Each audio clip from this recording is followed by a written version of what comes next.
पहले वज़ीर-ए-आज़म के खिलाफ तहरीक अदम एतमाद आएगी। PDM और पीपल्स पार्टी मुत्तफिक, नंबर गेम पर इत्मीनान का इजहार। टास्क आसिफ जरदारी के सुपुर्द, हुकूमती इत्तेहादियों से राबतों और मामलात तय करने की जिम्मेदारी भी साबिक सदर को सौंप दी गई। तहरीक की कामयाबी की सूरत में शहबाज शरीफ का नाम बतौर वज़ीर-ए-आज़म पेश। लाहौर में होने वाली मुलाकात की अंदरूनी कहानी दुनिया न्यूज़ पर।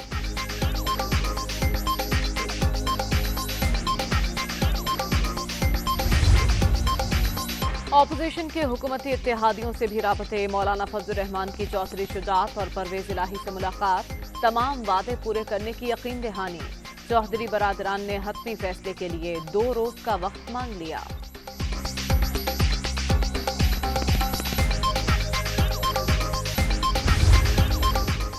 और PSL 7 का प्ले ऑफ मरहला शुरू। इवेंट की पहली फाइनलिस्ट टीम के लिए मार्का जारी। मुल्तान सुल्तान्स की लाहौर कलंदर्स के खिलाफ बैटिंग जारी।